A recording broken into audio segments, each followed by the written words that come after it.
Hi, my name is Ubedullah and I'm here to demonstrate my SCSE Component 1. Let's start with the question 1. My application is based on microservice architecture and it is composed of three services: student service, finance service, and the library service. Student service, which handle user registration, profile management, and course enrollment functionalities like that. And another service is finance service, which is responsible to handle finance related API. The last service is library service, which handle the book related issues or the interaction between the library service and the student service is whenever I'm going to create the new student account, it will automatically going to create another account in library service. These services have their own databases and are interact through API channel. And while creating this service, I followed the MVC architecture.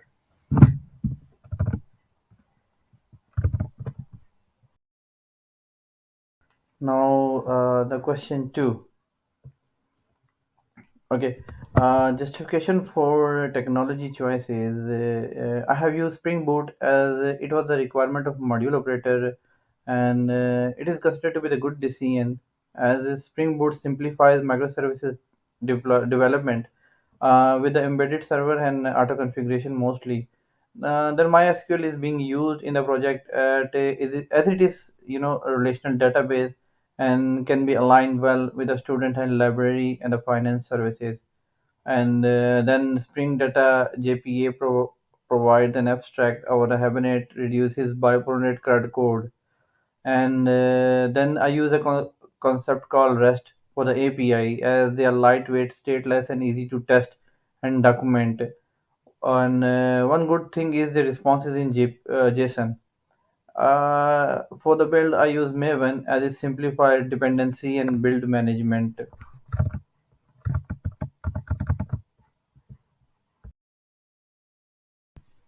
Here is a brief demonstration that how the student portal works. First of all, I'm going to demonstrate the registration process where it's going to ask a name and oh sorry, I'm going to put email and then password to register the student. So this section will show us if there is any pending invoices, and from here we can enroll the student. And when I'm going to click on this button, it's gonna enroll the student and then generate invoice in the invoice section. As you can see that invoice is generated over here. This functionality shows the interaction between the student microservice and uh, finance APIs. Here is showing the course that I have enrolled the student in. I can change the profile name here.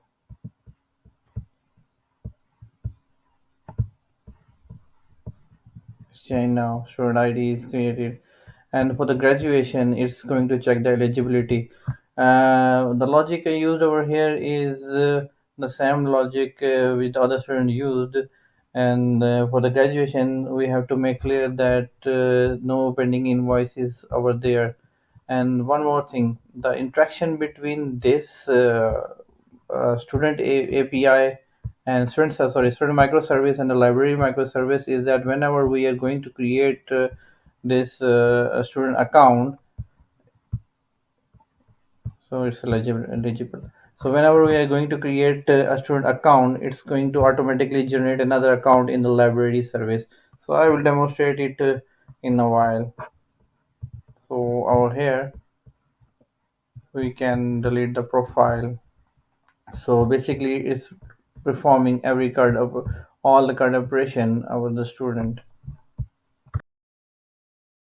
Okay, so in this question I have to show the integration of API, integration of services on a code level through API. So for that, I am going to show you here. As you can see that invoice finance API has been called over here, and this is to just verify here. It is just to verify the student account exists or not. And similarly, you can see that over here it is called again, and this is a demonstration of how the APIs are being called over here uh, in another service. And over here in this class, as you can see over here, I have implemented that student. When I'm going to create a student account, it's going to create another account in the library API. Yeah, over here. See, this is the API being called, library API being called over here. And as you can verify, as you can see, the in 8087, my this library API is running over there.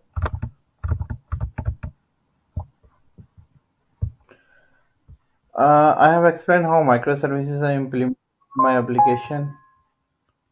Sorry for about that. I have explained that how microservices are implemented in my application. I can explain that each service is an independent microservice and can show that they are up on a Docker and communicate with each other through calling an API in a code, which I just demonstrated. If one service is down, it won't affect the another one. This is the concept of microservices, showing independency of services. These all services are independent from each other. And I will upload the code, and you can see that each service is called through an API over there. Now we have to talk about the alternates, pros and cons of other approaches. So here I'm going to talk about monolithic and serverless beside microservice architecture. In a monolithic, as you know, that is easy to develop. Initially, it is really easy to develop. And microservice, if we talk about the pros of microservices, it is scalable, loosely coupled, independent deployment. And as far as serverless is concerned, it is great for sporadic events and dependency, like human involvement is very less. And if we talk about the cons, monolithic is hard to scalable and maintain, especially when it goes on a higher level. And for microservices, more consumption is required. According to I have experience of reading a recent research paper by one of an Amazon employee, and he thought that the this microservice approach is not cost efficient. And then it also requires and if I talk about more cons, it requires several discoveries and CI/CD, more complexity. In short, more complexity is required in our microservice architecture. And for the serverless cons, it's really hard to debug, and it always come with a vendor lock.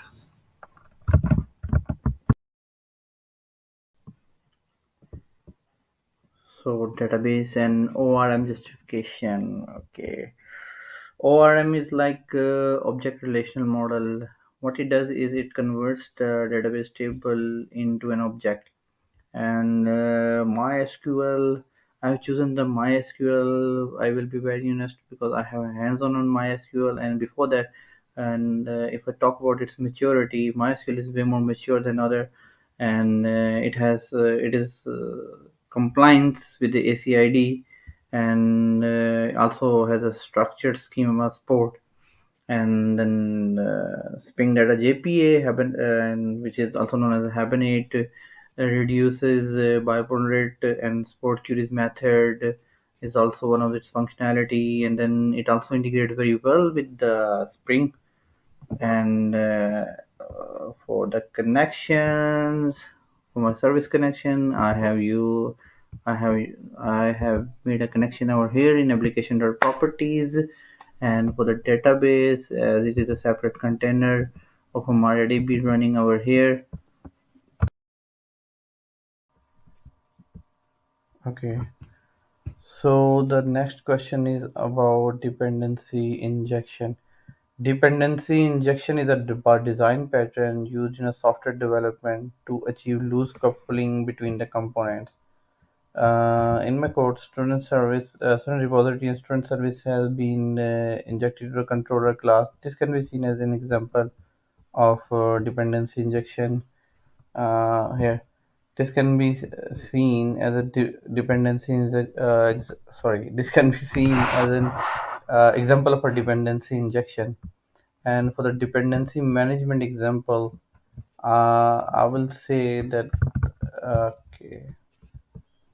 For the I will say this can be taken as an example of dependency management. So next question is about the service integration approach and alternatives. So there are basically two types of approaches as far as I know for the API to communicate with each other. One is queue, message queue, and another one is REST. So I use REST over HTTP for communication between microservices. Alternates are message queues, RabbitMQ, Kafka, and these are event-driven services and async. This work on the async process, and but I have used the REST. And what's the next question? Okay, justification. So, REST is why I use the REST because it's a lightweight, stateless, easy, and quick to implement with a Spring. And for calling, I can say that I have used a REST template library in my code, which I will upload with the Git. Okay. The next question is about the discovery service. When one or more microservices try to communicate with either each other, we use discovery service, where a service asks location of another service, and Eureka is one of the example of discovery service. I have tried to implement it here.